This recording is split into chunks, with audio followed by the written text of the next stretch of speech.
Nah, di sini sudah terdapat gambar dari organ reproduksi jantan.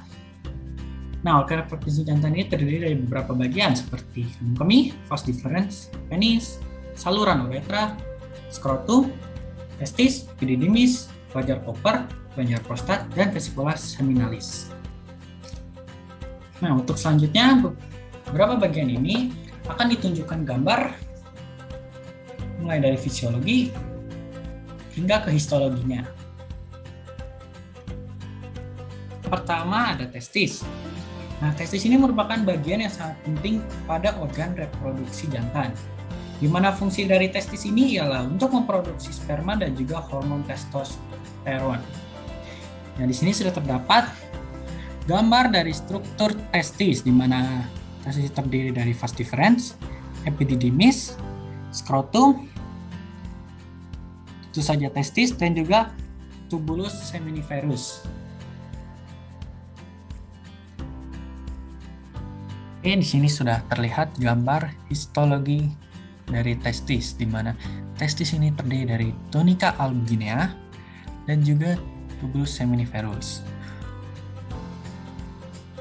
Di mana nantinya tubulus seminiferus ini akan ditunjukkan bagian-bagiannya lebih detail pada bagian selanjutnya.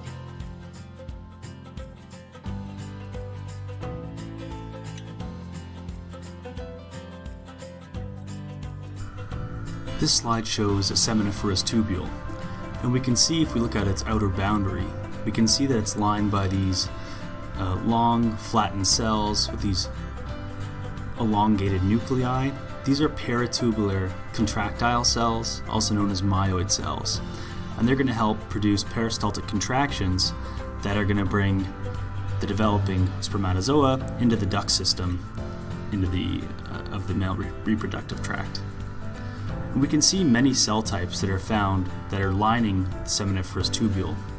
And in terms of developing sperm from stem cells that are found along the basement membrane to these developing spermatozoa, it takes approximately 74 days.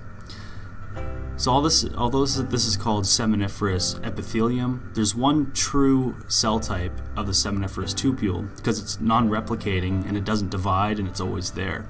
And that is this cell called the Sertoli cell. And it has this long ovoid nuclei, has a prominent nucleolus, and it's actually found bound in all cases from the basement membrane, and it provides a place of nourishment for all these cells that are developing. And another name for these cells is sustentacular cells or nurse cells. And they're going to secrete two things. The first is testicular fluid, which is going to help nourish the developing spermatozoa, as well as androgen binding protein, which is going to grab testosterone and keep it in the luminal compartment so it further nourishes the developing spermatozoa and helps them develop further functionality. And most importantly, the Sertoli cell also forms the blood-testis barrier. So if we look at two adjacent Sertoli cells located over here, we actually can sort of see that they have these cytoplasmic extensions coming off of them. And they meet up here and they are adhered together by tight junctions. And what this does is it forms two compartments. It forms a basement or basal compartment, which isolates stem cells from other cells that are found in this luminal compartment. And this is important because the stem cells are genetically identical to the individual's genetic makeup. The chromosomes are identical. However, the cells that are found in the luminal compartment have all undergone meiosis and crossing over, so they're actually genetically distinct. So the individual's immune system can actually attack these cells that are found in the luminal compartment because they're considered foreign. And what the blood-testis barrier does is isolates the stem cells from these cells with genetically distinct makeup so they're not attacked by the individual's immune system. So if we look at the developing cells, we can start down here with these stem cells that are called spermatogonia. So there's a type B spermatogonia in which all the cells that are found in the luminal compartment are derived from. So this type B spermatogonia is going to become a primary spermatocyte, and it has cord-like chromosome appearance, and it's undergoing meiosis 1, and then it's going to quickly undergo meiosis 2, and it occurs so fast that it's never actually seen in histological sections. So the secondary spermatocyte that has gone through meiosis 2 becomes an early spermatid. And we can see that it has this round nucleus, it has a homogeneous dark appearance, and it actually has a fair amount of cytoplasm with it. And if we look at a late spermatid, it has the typical appearance of sort of what we would expect to see from a sperm or spermatozoa. It has this elongated nuclei, and there's actually two late spermatids found here, and it actually sheds this excess cytoplasm that it had from when it was an early spermatid, and we can see that lining the lumen of this seminiferous tubule, and it's known as a residual body. So these will actually be phagocytosed further in the male reproductive tract. So these are the general features of the epithelium that are found in the seminiferous tubule, and we'll look at some of the interstitial cells that are responsible for secreting testosterone. This is another section of a seminiferous tubule from a testis that's been stained with H&E. And instead of looking at the seminiferous tubules, we're actually going to focus on the space that's in between them. So if we zoom in, we can see a specific cell type. This is a cell known as a Leydig cell, also known as an interstitial cell because it's found in this interstitial space between the seminiferous tubules. And we can see it has an eosinophilic sort of staining of the cytoplasm, and it has a sort of a faint staining cytoplasm as well. And this is due to its substantial smooth endoplasmic reticulum, which is associated with steroid-producing cells. So the Leydig cell produces testosterone, and we can see that the cells are actually close to blood supply. So we can see a capillary here and another blood vessel here. So it has the possibility of sending testosterone through the body for development of secondary sex characteristics during development and puberty, as well as the testosterone can be sent across into the seminiferous tubules, where it can be bound by that androgen binding protein that is secreted by the Sertoli cells for further development and maturation of developing spermatozoa. And in some cases, we see the Leydig cells have this lipofusion pigment, which is indicative of a protein product, but it's another feature that is typically found in Leydig cells. So when you look at seminiferous tubules, don't forget about the important cell types that are found within the interstitial space. That's our Leydig cell. Kemudian terdapat epididymis, di mana epididymis ini berfungsi sebagai tempat transportasi, pematangan, dan penyimpanan spermatozoa. Karena spermatozoa yang berasal dari testis merupakan spermatozoa yang belum matang, sehingga harus disimpan terlebih dahulu hingga spermatozoa tersebut matang. Nah, di sini sudah terdapat gambar fisiologi dari epididymis. Di sini ada head of epididymis atau kepala epididymis, badan epididymis, dan selanjutnya di sini adalah ekor dari epididymis. Kemudian ini adalah gambar histologinya. Nah, di sini sudah terdapat gambar histologi dari epididymis, di mana epididymis ini terdiri dari pseudostratified columnar epithelium atau epitel silindris berlapis semu. Kemudian ada solar layer atau lapisan otot, dan juga ada stroma.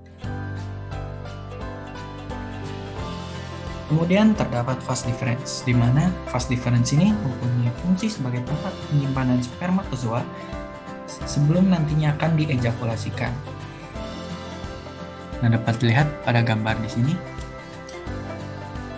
saluran vas deferens. Ini merupakan gambar fisiologi dari vas deferens.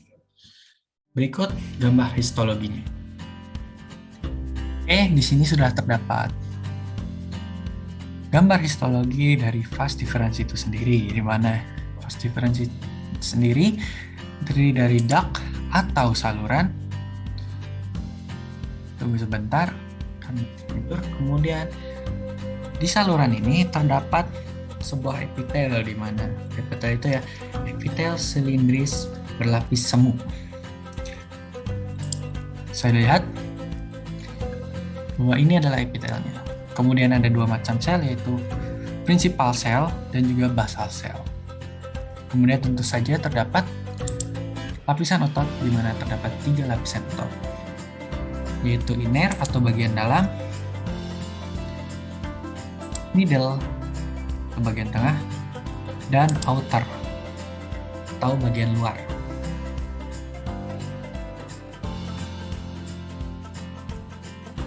Penis adalah organ erektil dari sistem reproduksi jantan dan sebagian strukturnya berada di daerah eksternal tubuh. Secara sederhana, penis terdiri dari 3 jaringan erektil dan uretra. Jaringan erektil tersebut adalah 2 corpora cavernosa yang berada di bagian dorsal, serta corpus spongiosum yang berada di bagian ventral, meluas pada bagian ujung penis membentuk glans penis. Di tengah corpus spongiosum, terdapat uretra sebagai saluran akhir sistem urogenital jantan. Jaringan erektil penis terdiri atas banyak ruang-ruang kecil yang akan terisi oleh darah saat ereksi terjadi. Karena kemampuan erektil tersebut, penis berperan sebagai organ kopulasi pada fertilisasi internal hewan. Pada sistem reproduksi jantan, terdapat serangkaian kelenjar aksesori yang menghasilkan zat sekresi yang akan bercampur dengan sperma. Kelenjar aksesori terdiri atas vesicula seminalis yang berjumlah sepasang, 1 kelenjar prostat, dan sepasang kelenjar bulbouretral. 2 kelenjar aksesori utama adalah vesicula seminalis dan prostat yang menghasilkan sebagian besar dari volume cairan seminal. Sementara, kelenjar bulbouretral menghasilkan sekresi pelumas atau mukus bagi uretra sebelum ejakulasi terjadi. Vesicula seminalis adalah kelenjar berpasangan yang berada berdampingan dengan vas deferens. Setiap vesicula seminalis terhubung dengan vas deferens yang menyatu pada bagian ujung masing-masing membentuk saluran ejakulasi. Vesicula seminalis menghasilkan sekresi berwarna kekuningan yang kental. Komponen cairan ini umumnya berupa fruktosa sebagai sumber energi utama bagi sperma. Juga terdapat prostaglandin sebagai stimulan, fibrinogen sebagai pengental cairan sperma, serta komponen-komponen lainnya. Secara histologis, vesicula seminalis memiliki lapisan mukosa yang bercabang dan berlipat, dilapisi oleh epitel kolumnar berlapis semu yang bersifat sekretorik. Terdapat juga lapisan otot polos yang dapat berperan mengeluarkan sekresi dari kelenjar ke saluran ejakulasi. Kelenjar prostat adalah kelenjar yang berada di bawah kandung kemih atau vesika urinaria dan ditembus oleh saluran ejakulasi dan uretra. Kelenjar prostat juga berperan untuk menghasilkan cairan sekresi berupa glikoprotein, enzim-enzim, prostaglandin, serta sejumlah zat lainnya. Adapun zat sekresi khas prostat adalah PSA atau prostat specific antigen yang merupakan protease yang berperan dalam pengencaran sperma. Kelenjar prostat ini terdiri atas kumpulan kelenjar tubuloasinar yang disusun dalam 3 lapis, yaitu transitional zone, central zone, dan peripheral zone yang merupakan bagian terbesar penyusun 70% struktur prostat. Kelenjar tubuloasinar pada prostat dikelilingi oleh stroma jaringan ikat padat. Kelenjar ini dilapisi oleh sel epitel kolumnar berlapis semu atau tunggal yang juga bersifat sekretoris.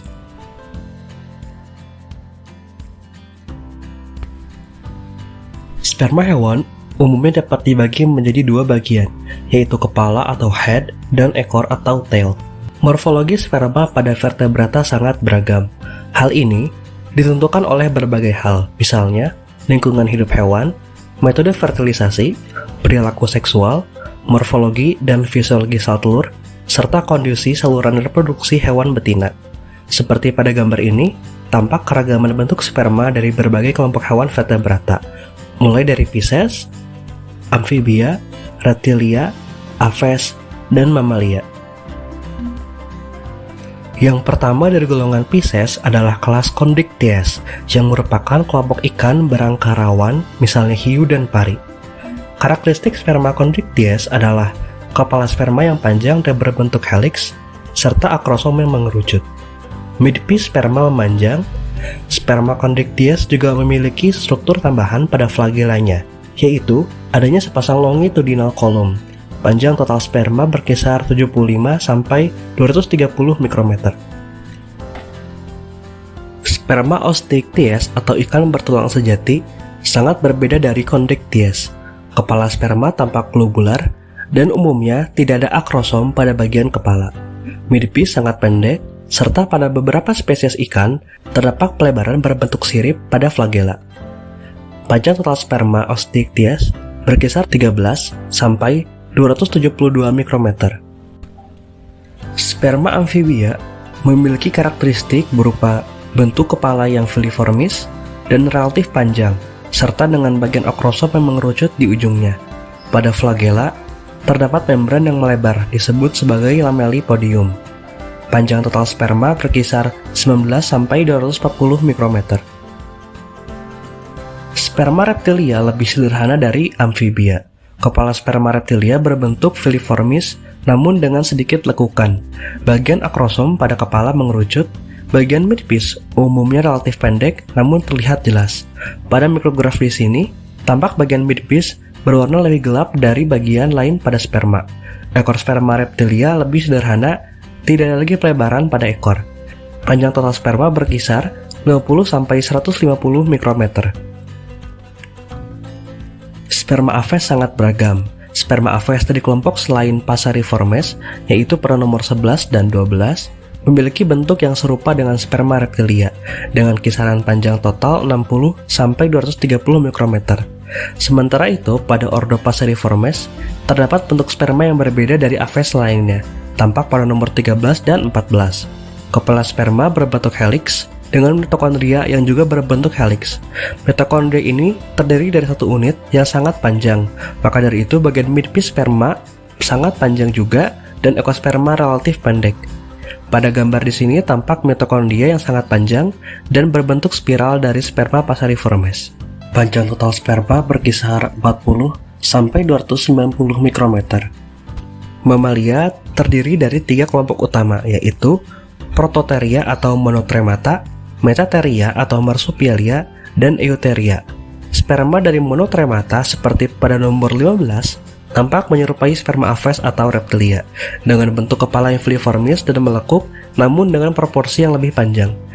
Panjang total sperma monotremata berkisar 110 sampai 120 mikrometer. Sperma marsupialia berbeda sesuai letak geografis hewannya. Marsupialia dari Australia tampak seperti di nomor 16, memiliki kepala sperma yang simetris bilateral. Sementara itu, Marsupialia dari Amerika memiliki sperma dengan kepala yang asimetris dan terkadang dua sperma saling menyatu di bagian kepalanya, seperti pada nomor 17.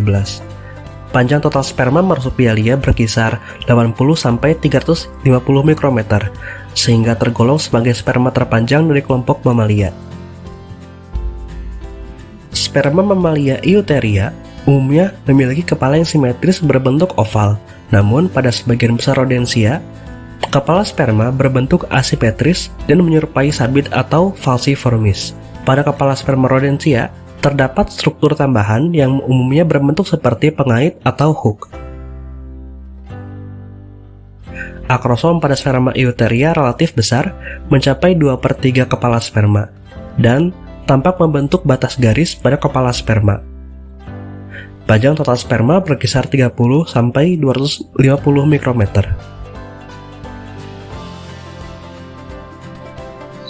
Motilitas sperma adalah kemampuan sperma untuk bergerak dengan baik, yaitu bergerak ke arah depan menuju ovum. Jika dilihat secara sederhana, sperma normal tampak bergerak dengan menggerakkan flagellanya dari satu sisi ke sisi lain secara simetris. Namun, jika dilihat secara 3 dimensi, sperma juga bergerak berotasi dengan menggerakkan sperma ke arah satu sisi saja. Dengan cara gerak ini, Sperma normal memiliki motilitas bergerak ke arah depan dan tidak hanya berputar di satu tempat. Berdasarkan motilitasnya, sperma dari suatu sampel dapat dikelompokkan ke dalam 4. Berikut adalah pengamatan motilitas sperma di bawah mikroskop. Terlihat sperma grade A dapat bergerak lurus dan cepat.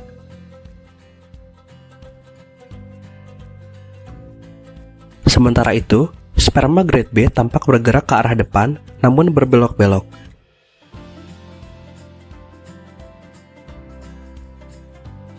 Lalu, ada sperma grade C yang hanya menunjukkan pergerakan di bagian ekor dan tidak bergerak ke tempat lain. Lalu ada sperma grade D yang tidak menunjukkan motilitas sama sekali.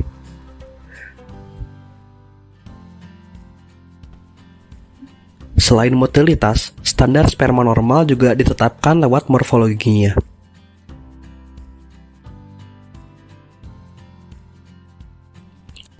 Sementara itu, berikut adalah contoh sperma abnormal pada bagian kepala, leher, dan ekor. Selain analisis kualitas sperma secara mikroskopis, dapat juga dilakukan analisis kualitas sperma secara makroskopis dengan analisis semen. Pertama, semen normal akan mengalami likuifaksi, yaitu berubah menjadi lebih encer dan transparan dalam waktu 10-30 menit. Adapun setelah likuifaksi, volume semen normal berkisar 2-5 ml. Selanjutnya, dapat dilakukan analisis warna. Dengan warna normal adalah keputihan. Warna dapat menentukan kondisi kesehatan. Misalnya, jika berwarna merah, dapat menandakan terjadi infeksi pada uretra. Selanjutnya, pH normal berkisar 7,2-8. Selain itu, ada juga viskositas yang dapat dianalisis. Sampel normal tidak akan membentuk untayan dengan panjang lebih dari 2 cm saat diteteskan. Berikut adalah daftar kriteria lain yang penting untuk kualitas sperma menurut WHO.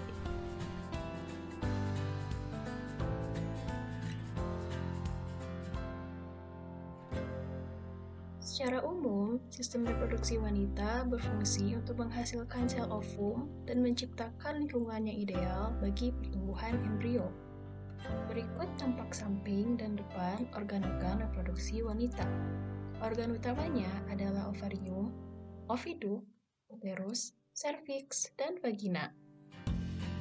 Sepasang ovarium berfungsi menghasilkan ovum dan hormon estrogen serta progesteron.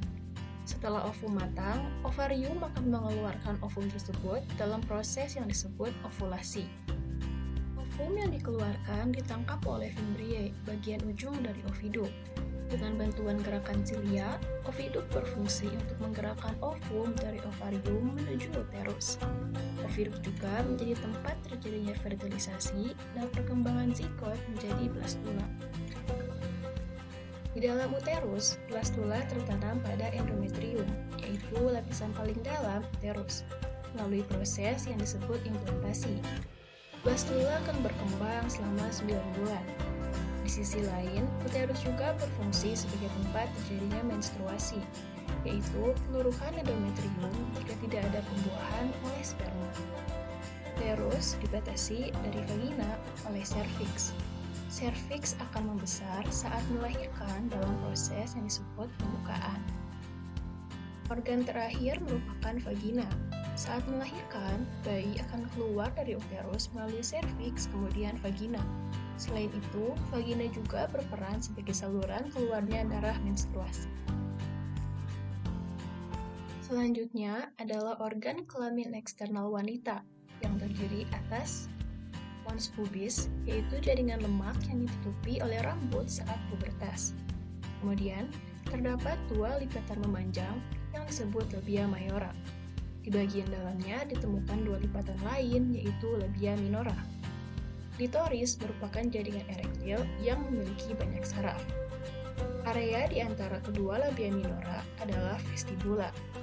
Di dalamnya terdapat lubang vagina dan uretra, serta beberapa saluran dari kelenjar-kelenjar vestibula. Terakhir adalah 2 kelenjar Bartholin yang berfungsi untuk mensekresikan mukus.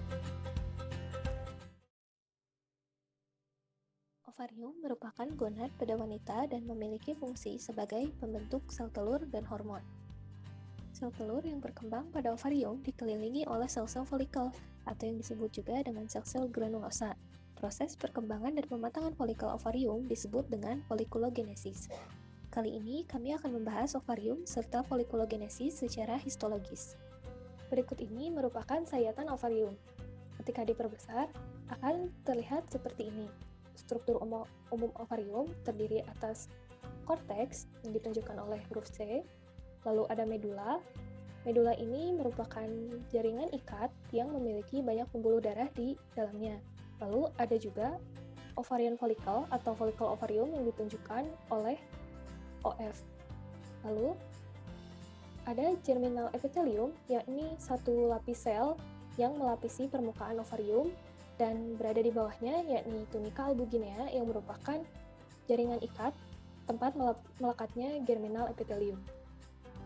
Folikel primordial pada ovarium akan terlihat seperti ini. Bentuknya lebih kecil daripada folikel-folikel lainnya. Dan jika diperbesar, kita dapat melihat bahwa terdapat oosit primer yang dikelilingi oleh sel-sel folikel pipi. Ketika folikel primordial terstimulasi, maka ia akan menjadi folikel primer. Pada folikel primer, oositnya telah membesar, dan sel-sel folikel membelah sehingga terbentuk dua lapis sel-sel folikel. Nah, untuk yang primer ini dapat dicirikan dengan sel-sel folikelnya yang berbentuk kubus, tidak lagi pipih seperti pada folikel primordial. Sel-sel tersebut nantinya akan terus mengalami hipertrofi dan proliferasi, membentuk banyak lapisan yang mengelilingi oosit, yang disebut sebagai sel granulosa. Pada fase ini juga akan terbentuk lapisan glikoprotein yang tebal antara oosit dan zona granulosa, yang disebut dengan zona pellucida. Nantinya, stroma atau jaringan ikat tempat folikel terletak akan membentuk kapsul yang disebut dengan TK. Folikel primer ini terbagi menjadi folikel primer unilaminar dan folikel primer multilaminar. Untuk yang unilaminar itu memiliki satu lapis sel-sel kubus saja, sedangkan pada yang multilaminar terdiri lebih dari satu lapis sel-sel kubus. Folikel primer juga merupakan folikel primordial yang bertumbuh. Namun, tidak semua folikel primordial akan berhasil bertumbuh. Sisanya akan berdegenerasi menjadi folikel atresi.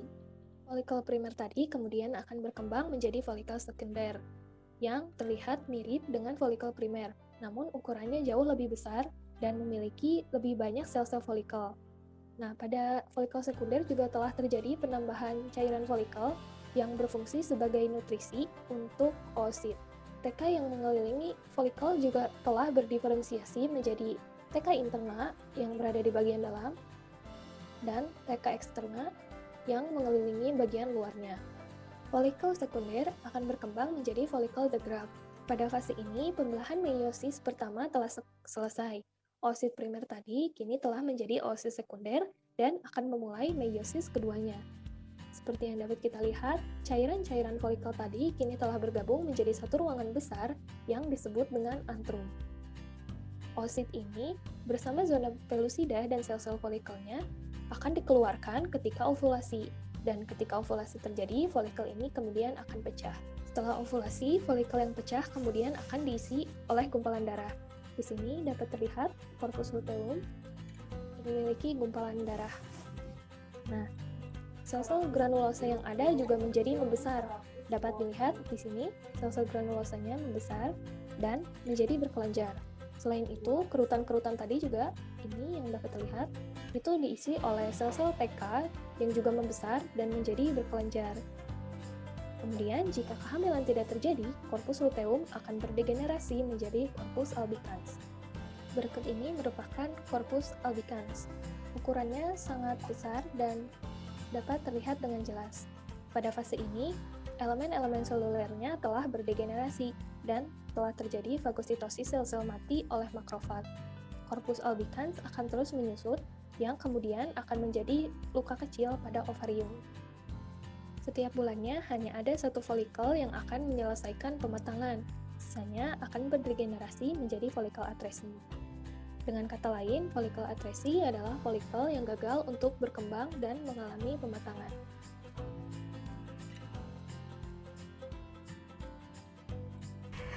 Selanjutnya mengenai histologi oviduk. Oviduk terdiri dari serosa, muscularis mucosa, mucosa, dan lumen. Pada muscularis mucosa terdapat otot polos sirkular dan otot polos longitudinal. Pada mukosa terdapat dua jenis sel epitel selapis silindris, yaitu sel bersilia yang mana silia tersebut berperan dalam menggerakkan sel telur ke arah uterus, dan sel bag secretory yang tidak bersilia dan mengeluarkan glikoprotein. Selanjutnya mengenai histologi uterus. Uterus terdiri dari lapisan otot polos yang disebut myometrium dan terdapat endometrium. Lapisan endometrium terbagi menjadi dua zona, yaitu lapisan basal dan lapisan fungsional. Pada gambar sebelah kanan dapat dilihat lebih jelas bahwa lapisan endometrium dilapisi oleh sel epitel silindris lepis. Selanjutnya beralih pada siklus uterus. Terdapat 3 fase pada siklus uterus, yaitu fase menstruasi, proliferasi, dan sekretori. Berikut merupakan grafik gambaran lapisan fungsional dan lapisan basal yang terdapat pada endometrium pada masing-masing fase, di mana pada fase proliferasi endometrium mulai menebal. Kemudian pada fase sekretori endometrium mencapai puncak penebalannya. Setelah itu terdapat fase menstruasi di mana lapisan fungsional mengalami degenerasi. Dan ini merupakan ringkasan penjelasan mengenai tahap-tahap siklus uterus. Selanjutnya pembahasan mengenai histologi serviks. Pada serviks terdapat bagian endoserviks yang terdiri dari epitel silindris selapis. Kemudian terdapat ektoserviks yang terdiri dari epitel pipih berlapis, dan terdapat juga zona transisi yang merupakan pertemuan antara epitel ektoserviks dan epitel endoserviks. Kemudian pada dinding serviks yang lebih dalam tersusun atas jaringan ikat padat yang kaya akan serat kolagen dan elastin. Selanjutnya histologi vagina. Pada vagina terdapat sel epitel pipih berlapis, kemudian di bawah sel epitel terdapat lapisan lamina propria yang kaya akan serat elastis, kemudian di bawah lapisan lamina propria terdapat lapisan otot polos. Selanjutnya pembahasan histologi plasenta. Pada plasenta terdapat villi yang tersusun atas sel epitel kubus selapis. Kemudian terdapat placental arteris, dan yang ketiga terdapat stratum basalis. Terakhir, histologi mammary gland atau kelenjar payudara. Setiap kelenjar payudara terdiri atas 15-12 lobus dari jenis tubulo-alveolar kompleks yang berfungsi menyekresi air susu. Setiap lobus dipisahkan satu sama lain oleh jaringan ikat padat dan banyak jaringan adipos. Dan terdapat ductus lactiferi berkumpul secara terpisah di puting yang memiliki 15-25 muara, masing-masing berdiameter 0,5 mm. Kemudian di sini terdapat 3 gambar histologi kelenjar payudara yang berbeda. Gambar pertama merupakan kelenjar payudara wanita dewasa yang tidak hamil sehingga bersifat inaktif dengan duktus kecil dan sedikit lobulus. Gambar kedua merupakan kelenjar aktif pada masa kehamilan dengan sistem duktus yang tumbuh semakin cepat dan setiap lobulusnya menjadi semakin besar dan bercabang. Gambar ketiga merupakan gambar kelenjar selama laktasi dengan lobulus yang sangat besar dan kelenjar dari duktus excretoris terisi oleh air susu. Uji kesuburan bertujuan untuk mengetahui kapan masa subur atau ovulasi seorang wanita. Uji ini bisa dilakukan dengan ovutest strip yang bekerja dengan mengukur kadar LH atau luteinizing hormone pada urin yang menstimulasi ovulasi. Untuk siklus menstruasi yang rata-rata 30 hari setiap bulannya, uji kesuburan dilakukan dimulai hari ke-14. Pertama, tampung urin di dalam wadah yang bersih. Gunakan urin di antara jam 10 hingga jam 20 dan jangan menggunakan urin pertama di pagi hari karena kandungan hormon LH terlalu rendah. Keluarkan strip dari kemasan. Pegang ovutest strip pada bagian yang berwarna hijau dan celupkan strip pada bagian yang berwarna putih hingga batas tulisan max selama 5 detik. Lalu, angkat dan letakkan pada bidang datar. Tunggu 5 menit hingga hasil muncul. Hasil tergantung pada konsentrasi LH di dalam urin, dan sebaiknya segera dibaca setelah 10 menit.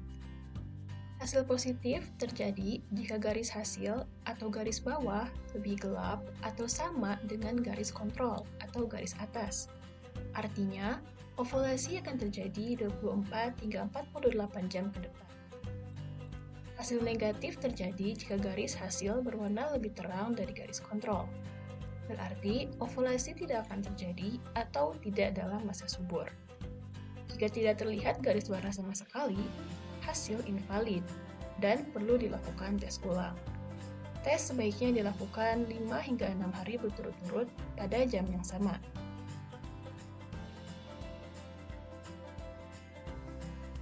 Uji kehamilan yang dapat dilakukan di rumah memiliki akurasi sebesar 99% untuk mendeteksi kehamilan.